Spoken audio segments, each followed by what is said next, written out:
like volunteer youth fire brigades. And actually, volunteer youth fire brigades is very popular way to engage young people. So at local level, fire brigades are voluntary based.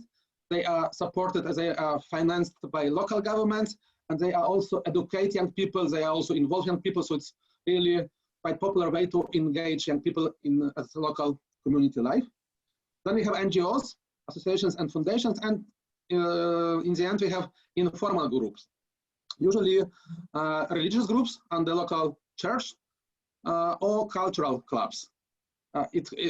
In many cases, informal groups also are developing their capacity and they register themselves as association or foundation. We have also such example. For example, just to give you one nice example, when we had at local rural level informal group of fans of fantasy, mainly Lord of the Rings, Roald Tolkien, and they established association, Rangers of North, and this is one of the really very active fantasy fans club in Poland, and they are organizing a lot of role games in the rural areas. So it's also a way to attract tourists to the communities. In Local Government Act, we have this Article 5, which give right to local governments to appoint a youth council as its advisory body. It's a right, it's not a must. The idea is that in this way, local governments can build a dialogue with youth at local level, and they can involve young people in their communities to use policy decision process, especially in the fields which are directly touching youth affairs. And I just can give you one example that I mentioned already, that now in Poland we have quite popular electric scooters as a local transport vehicle. And there are also the issues how to regulate the rules, how to use electric scooters, and young people are mainly users of electric scooters, and they are also involved in consultation how to organize the regulation for electric scooters at local level, but now it's also the issue at central level. So in total, in Poland, according to this data from 2017, we have 408 commune youth councils, which were appointed by local self-governments. It's not a big amount, actually, when you will take into consideration that we have almost 2,500 communes, so it's about 20%. So you can see that still a significant majority of communes in Poland did not appoint any advisory body at local level. We have also youth policy occurs at regional level, and at the moment 11 provinces in Poland established formal structures supporting and representing young people. So you can see that the first one was established in Lubusz province in 1996, and then we had quite a long gap till 2005 when the next one was established in West Pomerania province. And so now we have 11 regional youth advisory bodies. They could be called differently, mainly youth parliament at regional level or youth council at regional level. In case of Opole province, it's called youth forum. And the legitimacy is quite different. It depends on the region, but the main idea is that they consult regional government, regional council, and the head of regional government, marshal, in all issues which are related to young people to use.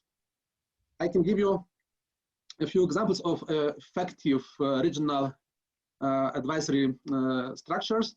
In the West Pomerania province, Youth Council is really very active. They have good relationship with regional authorities. They even have office in the building of regional authority, which is paid by regional government, and they really do a lot for promotion of local and regional governance and for better engagement of young people and youth organizations development. We have also a good example of youth parliament in Lower Silesia province, and they also are very active in drafting opinions and action plans for local government bodies and involve youngsters at different level for consultancy, for meetings with local youth policymakers. And also we have a good example in Holy Cross province in Poland, where the position of youth ombudsman was established. So it's quite an unusual position, role. And this person who is youth ombudsman is also doing a lot for promotion of positive examples of youth activity in the regions and for dialogue building among youth sector and local government institutions. At the national level, in Polish Parliament, we have the parliamentary group, which was established in 2016 for supporting youth councils operating within local government units. So it's really a very specific group, which is building also strategy how to provide support assistance to local government, to civic youth organizations at local level, to promote this concept of youth council development. And this group is composed of 20 parliament members. They are very also closely cooperating with Polish Youth Council and Polish Children and Youth Council under the Ministry of Education. And also they organize regularly in Polish Parliament meetings. They call it Congress of regional youth leaders. So they also try to have different platforms for dialogue between regional youth leaders and central decision makers. As I said, that first Polish society was trying to put as much as possible from the central level to the local level. So that's why only in 2011 the national structure for youth organizations was established. It's called Polish Council of Youth Organizations. Polish short name is PROM. And at the moment they have 39 members. Organizations are also, they have different level of activeness, national, regional, and local. And in total, this union represents over 250,000 young people. The National Youth Council participate in youth policy making process, promote involvement of young people, and not only at national level, but since 2017, Polish Youth Council is also a member of the European Youth Forum. It's also acting at European level. And the main areas of Polish Youth Council are support for youth organizations, dialogue, development with policymakers, transparency in the decision-making process, and development of youth information, and also long-term thinking, building on existing structures and youth organizations. So that's the first youth national platform which was established after the collapse of communist system in Poland at central level. Then in 2016, the Ministry of National Education also appointed another platform, which is called Children and Youth Council of the Republic of Poland, which is operating under the authority of the Ministry of National Education. The council is an advisory body. Its tasks include expressing opinions and presenting children and youth-related proposals in the scope of matters remaining within the remit of the education and the remit area of the government. So let's say it's a very specific council, which, I mean, it's not the platform of organizations, it's the platform of activists, mainly school activists. In Poland, school pupils are from 7 till 19 years old, so it's really quite a big group, and so youngsters are from 13 till 20. And they have also this opportunity to also discuss different issues, mainly related to education, but not only, with relevant governmental or local governmental stakeholders. And one more initiative which was established last year is called Dialogue Council with the Young Generation. So it's again governmental initiative, and the idea was to create one more national body, which is composed of 35 representatives, including 24 representatives of youth NGOs, youth councils, student parliament, and 11 representatives of public institutions. So we have this platform which is designed for public and non-governmental representatives. And the structure of this dialogue council is also included to the act, actually the main act in Poland, which is regulating civil society organizations, which is called Public Benefit Activities and Voluntary Service Act.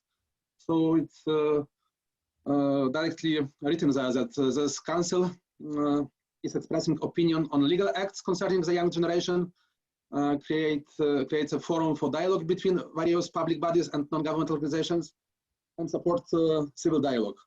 The term of the council is 2 years, so now we have the first term of the council. So it's still a bit too early to evaluate the efficiency of this council, but yes, it's a very new initiative of Polish government, and I think it will also bring added value for youth engagement development.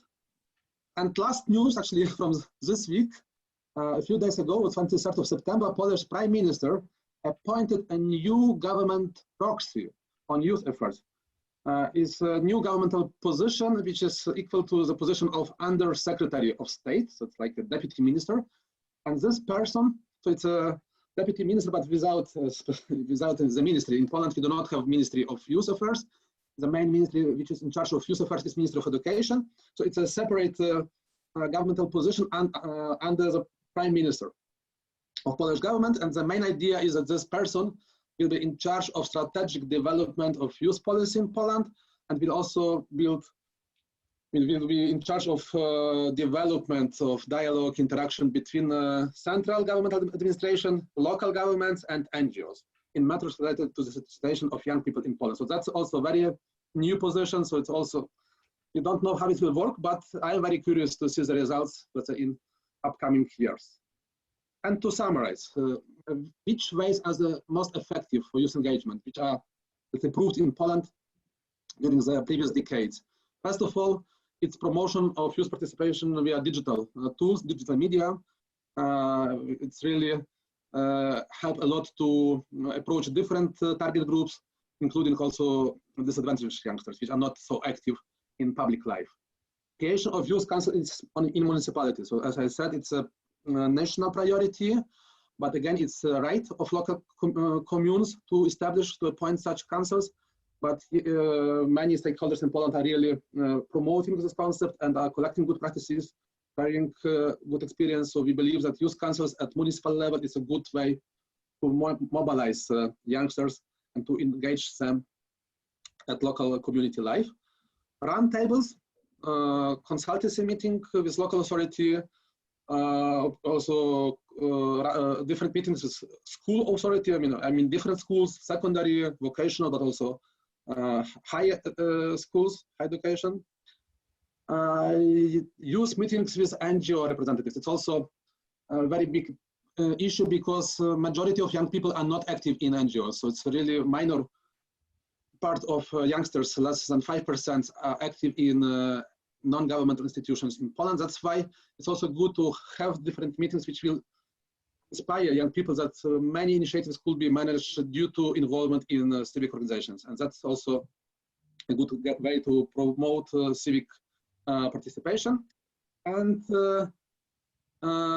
development of different youth network at local level, development of municipal youth centers, and actually municipal youth centers could be those local academies of young leaders in different dimensions, culture, sports, civic activeness, public hearings for young people, and meetings with officials. So as you see, we have, let's say, different solutions which are already implemented. There are also some ideas which are in progress, as this recently established National Council for Intergenerational Dialogue, and this new position of governmental proxy on youth affairs.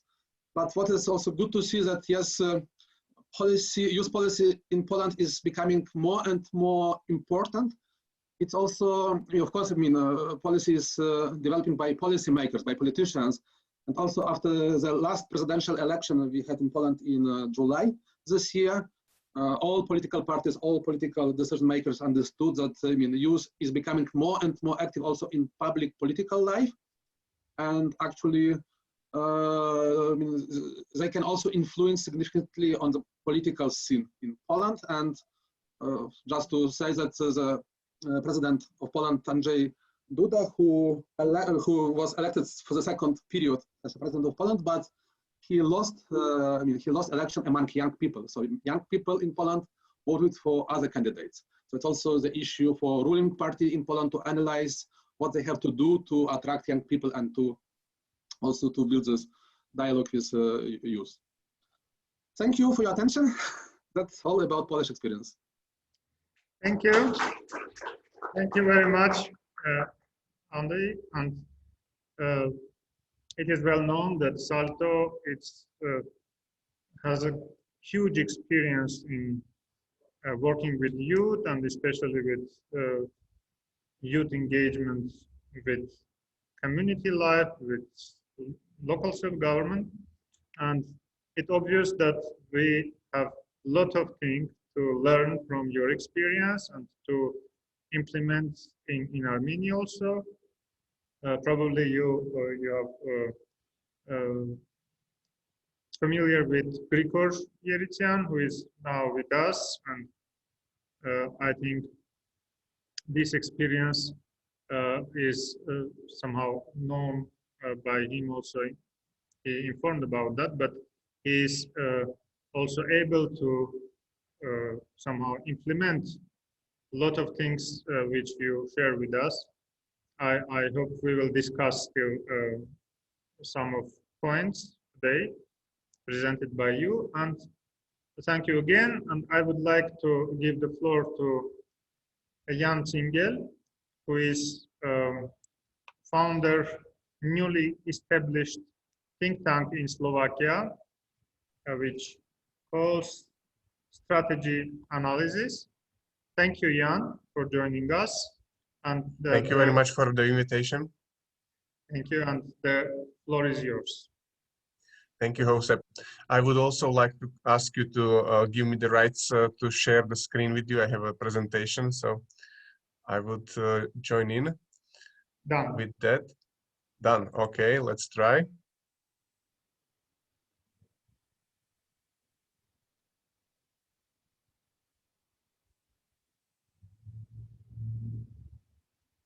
Okay. Okay, my greetings to Yerevan, Barevumemzes, Shaturachem Vordzes, Handipem, at least this way over the distance, though I cannot be with you. I really miss Armenia. I used to travel to Armenia at least once or twice a year over past 10 years, but this is the first year when I could not travel to Armenia, so really sorry and sad about that. Thank you once again to Josep for inviting me to this project, to be part of this project. I would like to share with you some insights about the Slovak experience, about youth involvement in regional and local self-administration. I was listening quite closely to Andrij, what he was saying, and I must say that there are lots of similarities between Poland and Slovakia in this respect, except we are a lot smaller. So some basic data, if you don't know Slovakia's population is 5.5 million. Area is around 49,000 square kilometer. What is very, very bad for us is the percentage of children and young people that is from 0 until the age of 30. It's only 37.4% of the population. So our demographic scheme is very thin on below and then going up about the 40. So we have some demographic disaster up on our hands, but hopefully we will somehow manage. Slovakia is distributed into 8 regions. I will show you the map in a few minutes. That's divided into 79 districts. So we have also the 3 levels of the local administration. We have the district, we have the municipalities, which is 2,927, which is a really huge number. I think it's more than Poland has, and Poland is 7 times more populous than Slovakia.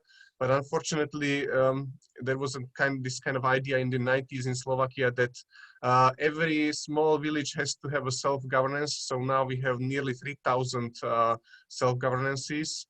We had elections just recently, and the new government, there was a change in the government, quite significant, and the new government is actually thinking about reducing significantly this number of municipalities, because really those small entities, small villages, they cannot handle their all those tasks that they are supposed to handle on their own. So the basic level of the local administration are municipalities, then the higher level are districts. We have 79 districts, and then the highest is, of course, the regional. We have 8 regions, so-called VUC. Number of cities is also very interesting. We have 141 cities which are officially recognized as cities. So if you compare it with the total amount of municipalities, total number of municipalities, you can see that Slovakia is quite a rural country. So most of the municipalities are considered to be villages or smaller seedlings, smaller settlements than cities. I will be talking a little bit about law number 282 of the year 2000, which is on support of the work with the youth, which is kind of a framing what we will be discussing today. But as I promised to you, this is the map of Slovakia. You can see the regions. The red dots are the seats of the regions, and Bratislava on the very western end, bordering with Austria. That's the capital. Okay, our neighbors, as you can see, Hungary, Austria, Czech Republic, Poland, most of the and Ukraine, of course. Most of these countries are also with us together in the Visegrad 4 group. Okay, so well, our story with the youth engagement in the local administration or regional administration, local self-administration, is very similar to what Andrij was talking about Poland. After the changes at the end of 80s and the beginning 90s, when the youth was not that much involved in the local self-government, or if it was engaged, then it was engaged just as a decoration of the ruling parties. So there was a kind of a slow start in the more and more engagement of the youth in local administration. The real start started around the year 2000 and onwards, and now the number of people involved in the local and regional self-governance is increasing. Just to take a quite interesting note, in the year 2005, there was only one person at the age below 30 at the regional level, so at the level of regions, those 8 regions, only one person in the whole structure of the self-governance. Now the numbers are those significantly increased, and those increase also at the level of municipalities. We have lots of young mayors now, especially in the western part of Slovakia, close to big cities, around big cities. If there are satellite cities like around Bratislava, many of the mayors of those satellite cities or satellite villages are predominantly young people, young men and young women. But back in the 90s, Slovakia is quite a traditionalistic society, so therefore the participation of youth in the local self-governance was not the usual thing in the past, but this views transformed significantly. There have been many researches and studies written about this relation about youth and youth policies, youth participation, youth engagements, especially after the year 2005 when Slovakia joined the European Union, and many of these researches and also then plans that were later implemented and projects that were implemented were financed thanks to the EU money and EU funds that were dedicated to development of youth in various areas, not only in the self governance or self administration, but also in other areas connected to the youth, especially youth unemployment or youth spending their free time in some kind of a interesting way or useful way. The main document that is kind of a guiding the youth policies in Slovakia is National Action Plan for Children and Youth, and it has a mission to coordinate the activities and measures of the government towards children and youth in Slovakia in a certain period of time. It's renewed after a certain period of time every time, and it is drafted in cooperation with the participation of children and youth organizations and also some other actors, especially the central administration. So that means representatives of the Department of Youth and the Ministry of Education, Science and Sport of the Slovak Republic. Then platforms of youth organizations, some NGOs that are dealing with youth, of course, schools and school councils and school parliaments, and all these actors, they comprised so-called structured dialogue. I will at the end I will share with you the sources and the links, because they have a web page, web platform basically, which they are now using for communicating. And the structured dialogue, its main purpose is to get the feedback from the regions, from the local administration, from the local youth, on how to formulate the new national action plan. Some main associations or some main actors that are active in the youth area in Slovakia are Council of the Youth of Slovakia, Rada Mládeže Slovenska, then Association of Information and Advisory Centers of Youth. Those are those that are responsible for sharing information and consulting young people on different areas in the local administration level. Then Council of Students of Universities or High Schools, Študentská rada vysokých škôl in Slovak.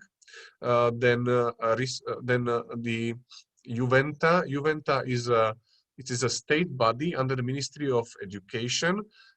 It's basically the Slovak Institute of Youth, and it was created for the kind of a funneling youth related policies and helping with the youth funds that are coming from the European Union for funding youth policies. So the main hub for that is this Juventa, the Slovak Institute of Youth, which is under the Ministry of Education. So all these institutions, all these associations and all these actors, they are meeting within this structured dialogue. They are trying to identify problems and barriers in the youth policies, and then identify, of course, also opportunities for work with the children, with youth in the upcoming programming period.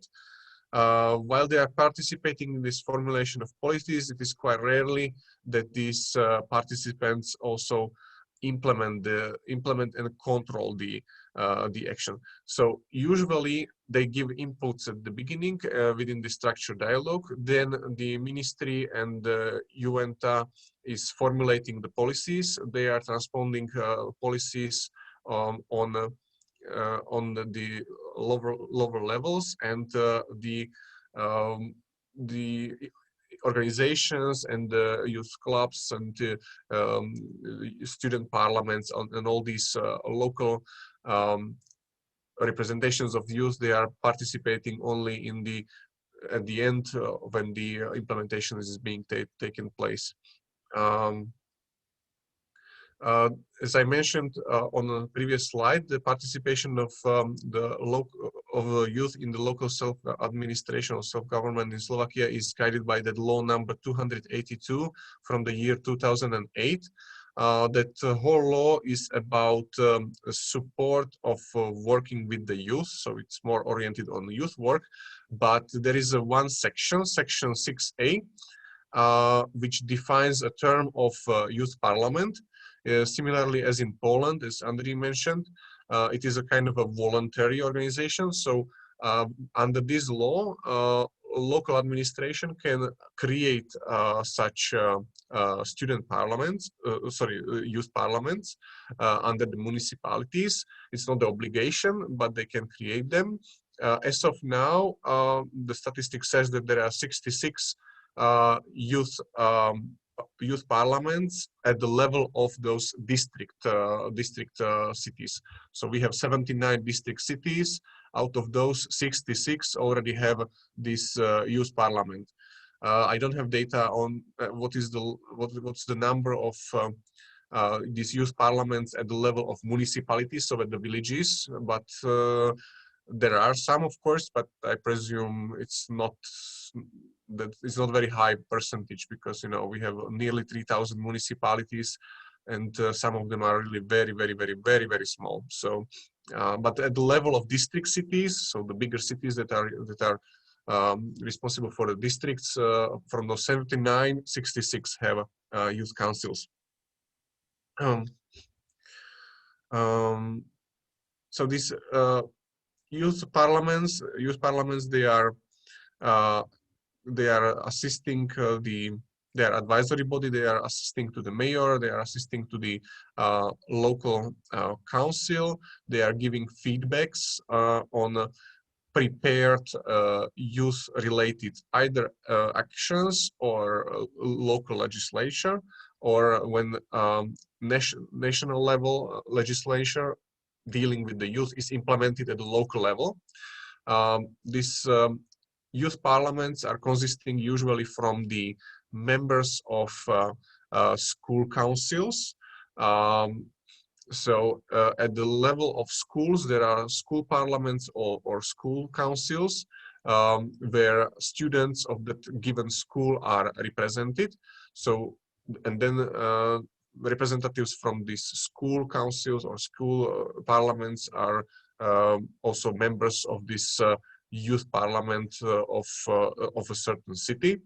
Then there are representatives of NGOs and CSOs, youth NGOs, or NGOs that are dealing with youth. So not only young people, but also adults, professionals that are dealing with youth issues as the youth workers.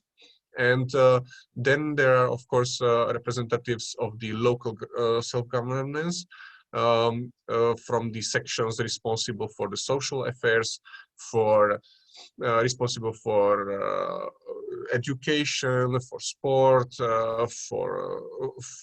also for even for security. So all these representatives, they are meeting at the meetings of youth parliament, and they are listening to opinions of young people and in their feedback on certain policies which are then supposed to be adopted. Oops, sorry, we are not there yet. Just recently, the Open Society Foundation of the Slovakia did research entitled "The Political Participation of Youth and Children in the Visegrad 4 countries," where they took a look at the Slovakia. And they were interested in how young people are engaged, or how they are engaged in the self-governance, local self-governance, and then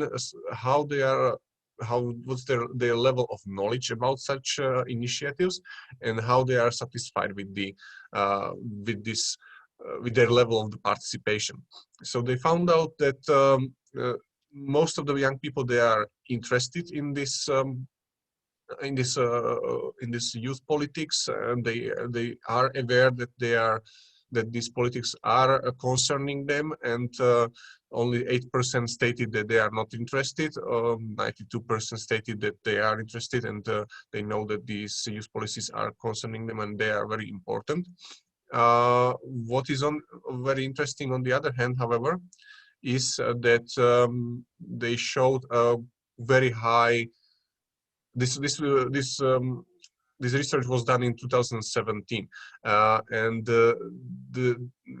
there was a very high level of distrust of people, young people, age 15 to 24, who were the target group of this research. Over 80% of them said that they don't trust the government and the parliament. That was, I highlighted that it was in the year 2017, because then at the beginning of the year 2018, there was this assassination of a young journalist and his fiancée that led to, in Slovakia, to a major movement, especially young people who joined this movement for a so-called decent Slovensko. Hnutie za slušné Slovensko, movement for decent Slovakia, and that helped to facilitate some changes at the national level. So I would be interested to see what are the opinions now. We had elections just recently in February this year. There was a change in the government. There is a totally new government consisting of some new parties, some new political parties. So I would be interested to see the newest polls, what the young people are considering, how they consider the current government or the current changes. But back to the topic. This original research, it also showed that young people are involved in the local self-administration at the level of schools. As much as 64% of interviewed young people said that they are aware, at least, of activities of their school councils or school parliaments, and that their representatives are doing something on their behalf, whereas around 12% of the students, they said that they are indeed members of such councils and or parliaments, and that they are actively participating in these activities. I will share with you then a link to this study. There are much more and different results shown. I will get to this slide, which is now on. It shows the levels of participation of Slovak youth in this local self-administration. So at the with the highest level of kind of involvement in the decision making are those youth parliaments that I was describing a few minutes ago, that are at the level of municipal or city councils, and they are advising the mayor, advising the city council on the youth issues. Then there are also youth councils at the level of the regions.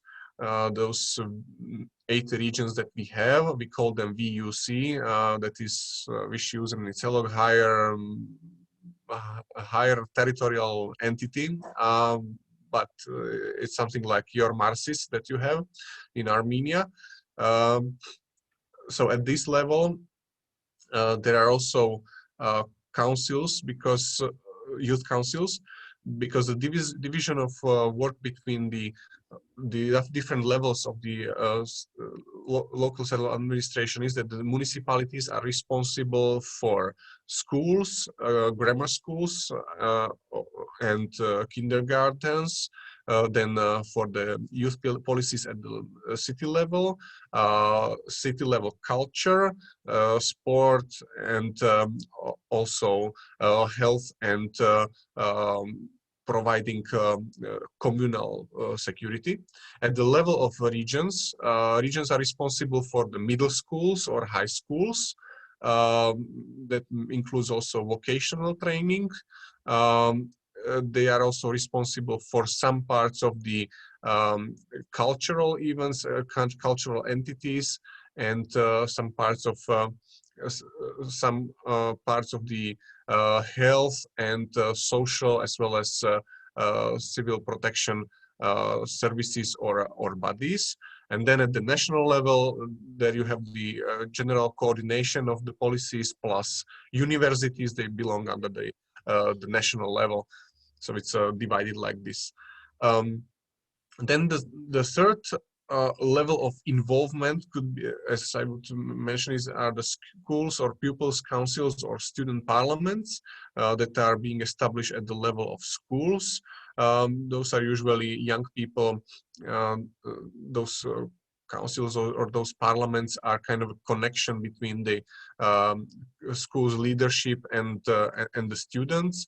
Mostly they are responsible for organizing events or helping to solve some common issues of the students in that school. So they're kind of organizing students if some change is needed or some assistance in a certain specific issue is needed.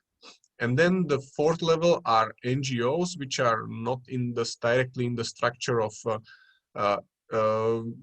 local self-governments, but they are advising, of course, as an external actors on youth policies, because they have a practical experience from the ground. They see the evolvement of the situation. They are in direct touch with young people, and they are advising also the either municipal or regional bodies.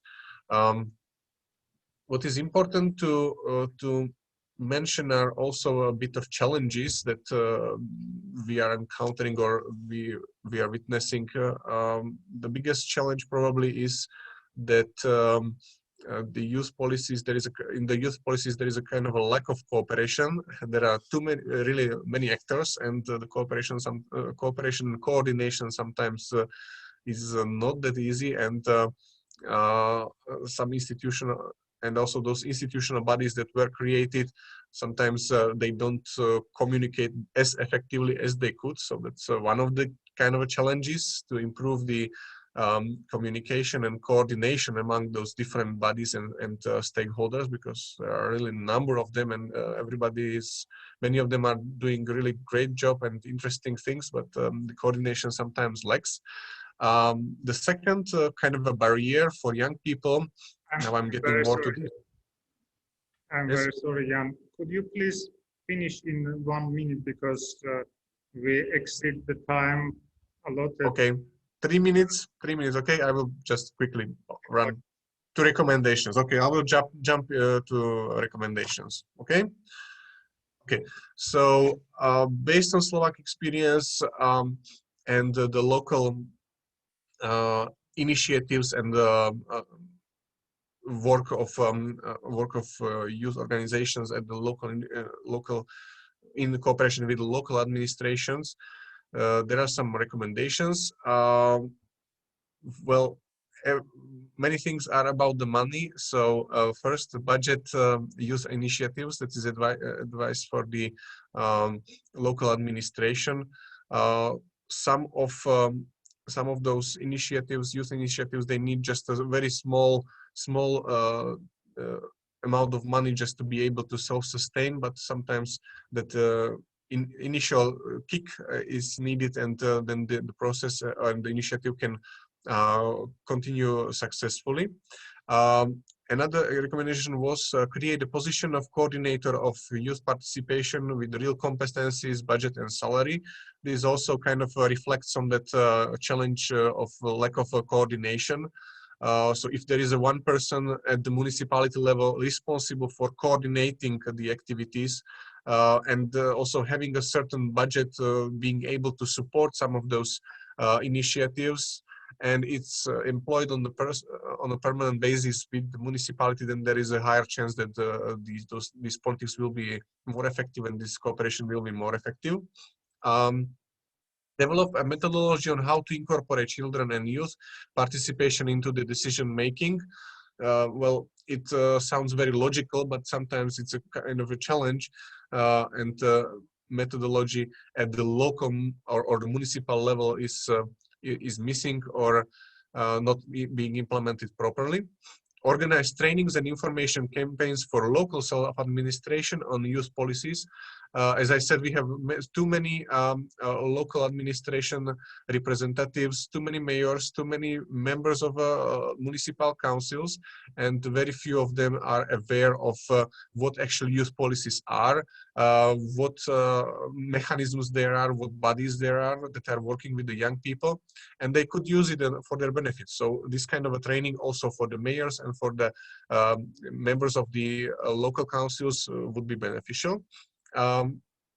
Organize training, support the work of local NGOs and CSOs that deal with the youth participation that leads to active citizenship through activism in local communities. Although that is something that HOSEB is doing through this project, and we have some similar projects also here in Slovakia. Raise awareness of children and youth about their possibilities to participate.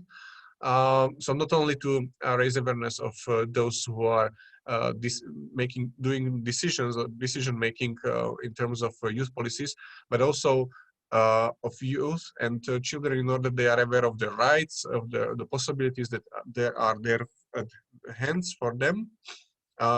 Organize educational events and activities for raising awareness and skills of children and youth. More attention should be paid to rights, needs, and interests of children and youth when making decisions and creating politics that would affect them, as well as when providing social services to children. So you need to think about when you are providing a certain social service, you need to pay attention to the youth policies as well. Create physical space and venue where children and youth can express themselves and self-realize. This is also very logical, but sometimes kind of a missing some kind of a venue, some kind of club, or even open space area for skaters or for young people where they can gather and spend their time usefully. And then last, financially support free time, interest, or volunteers or community activities of young people. As I said, sometimes with a really small money, you can create a huge impact. Okay, here are some practical examples of how these things were implemented in certain cities and certain regions of Slovakia. The most important takeaway from this initiative is approaching young people as equal partners for discussion, be really interested in their needs, and really interested in their solutions. Here are the links. I will share that with you so you can have it at your disposal. Thank you very much for your attention, and sorry for extending my time. Sorry, Jose. Merci. Šnorakalem. Thank you very much, Jan, and for this very comprehensive, informative, and interesting presentation. It's obvious that Slovakian experience in youth engagement in local self-government much richer than in Armenia, and the level of this engagement higher. So we are going to learn also from your experience. And now we had a presentation from Miroslava Vitaskova, but since this is a recorded presentation and she sent us Mrs. Mitaskova from Czech Republic, and she sent us the recorded version. We can heard it later during the next session. And I would like to inform you that Mr. Jan Plesinger, Deputy Head of Mission from Embassy of Czech Republic in Yerevan, joined us. Hello, Mr. Plesinger, welcome to our conference. Sorry. Can you hear us? Yes. I will just.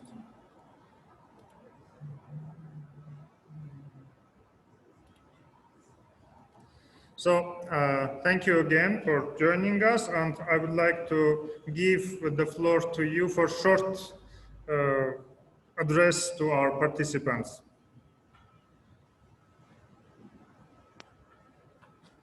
We can't hear you.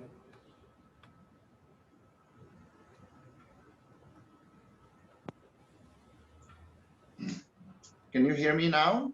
Yes. Okay. I apologize for the technical problems, and thank you very much for giving me the floor. I couldn't have joined you in the morning because of some very urgent issues. And as I understood, the Czech presentation will still follow, so I don't want to dig deeply in the details of position or of the situation of youth in the Czech system. I can only say that it's rather similar to the Slovak one, so I really don't want to go into these technical details. First of all, thank you very much again for inviting the Czech embassy. Mariev Zes, I should have said it at the beginning. And I would say at the beginning that I find your initiative very important one. I find inclusion of youth in decision making, in participation, extremely important. I remember the times when I was young, after the revolution that was also called Velvet Revolution in Czechoslovakia in 1989, that participation of youth was really very high, because the revolution itself was actually led by students, and that at the beginning we had, I would say, extremely young members of the parliament of the age of 20 or 21. That was not, I would say, natural situation, but with the time, with the progression of democracy in Czechoslovakia and then in the Czech Republic, the participation of youth actually dropped down. Although different institutions were created, many NGOs are active in that respect. Still in the politics and also on local level, we don't see such a participation of youth that would be equal to the proportion of youth in the society. We have a similar demographic problem as in Slovakia. The entire society is getting older, but what is important is that the young people stay in the country. And I work as the deputy ambassador here in Armenia. Before, I did work in Moldova, in Kosovo, so mostly in Eastern Europe, and most of these places, they have demographic problems, and they are exacerbated by young people leaving the country. So if you ask the young Moldovan or young Ukrainian, young Georgian, but also many Armenians, what is their plan in the life? So the number one response would be to leave the country. I know that the situation in Armenia changed to the better. I know that many young people are motivated to stay in the country. You even have influx of people from Armenian diaspora in the Middle East. So the situation is a little bit different here, but it's really important for the government but also for entire society, for municipalities, for MARZIs, to create the situation in which the major desire of young people will not be to leave the country and to make money abroad. So it's very important that the economic situation prevents this outflow of young brains from the country. Having said that, of course, we have to take into account that we have today the COVID pandemics that unfortunately prevents us from traveling, and unfortunately prevents us from seeking jobs abroad. We all hope that this situation will not last for too long, but as we can see in my own country, I mean, we have a very serious second wave of COVID. I'm afraid that when I'm looking at Armenian statistics, that it might be unfortunately coming soon to Armenia again. I really hope that this stressful situation that is particularly stressful for our young generation will change soon. But such a situation also creates an opportunity because the young people could participate more actually in the times of crisis, because their help and their hands and brains are needed more than in the usual situation. So take this opportunity into your hands and try to participate in the public life. In general, I think it's really important that youth participates not only on the level of capital, not only in the initiatives that are presented here in Yerevan, but particularly in the country. And we, as the Czech Embassy, we have actually projects that specifically target the rural communities or the towns that are in more distant marzes, because it's important to keep the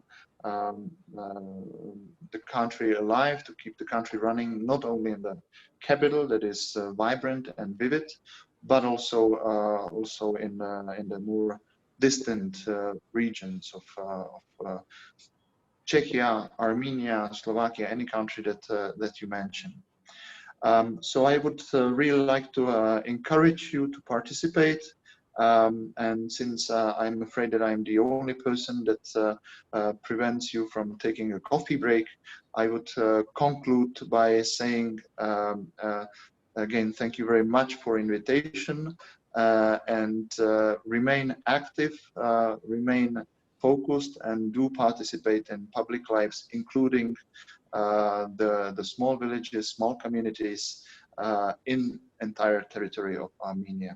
Thank you very much. Thank you.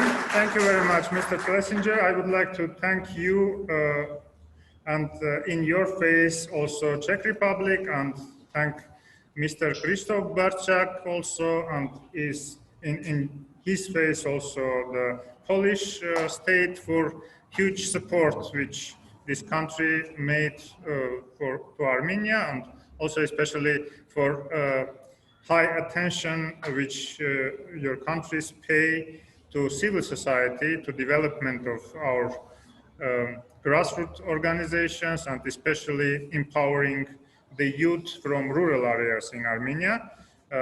We are very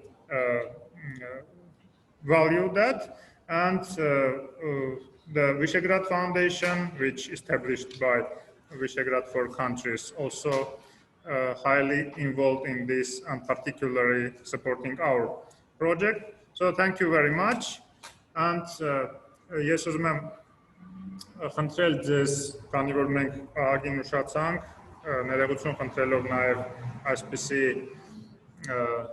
ուշացման համար, ձեր սուրճից խլեցինք որոշ ժամանակ, մենք հնարավորության դեպքում եկեք 15 րոպեում սուրճի ընդմիջում անենք, ու 10 պակաս, հիմա անց 35 է, 10 պակաս, մեկին 10 պակաս լինենք այստեղ, պետք է խնդրեմ ընթացքում անպայման, ովքեր որ առավոտյան չեն փոխել մասկաները, անպայման փոխեք, այնտեղ նոր մասկաներ կան վերցրեք, ձերքի ալկոգելերը եւ այլն այստեղ էլ կա, այնտեղ էլ սեղաններին կա, անպայման սուրճից օգտվելուց առաջ մի հատ հականեղվեք, հա, կպահպանենք բոլոր կանոնները, մենք հիմա լուսամուտները կբացենք, լուսամուտները սկզբից էլ ստիպված էինք բաց թողել օդափոխության մակարդակը բարձր պահելու համար, ճիշտ է, մի քիչ աղմուկ է լինում, բայց երևի մյուս սեսիային նորից բացենք, որտեղ համ մի քիչ տոթ է ավելի օդը չի շարժվում, համ էլ օդափոխությունը մեր կարանտինի կարևորագույն պայմաններից մեկն է։ Խնդրեմ, սուրճի ընդմիջում 15 րոպե։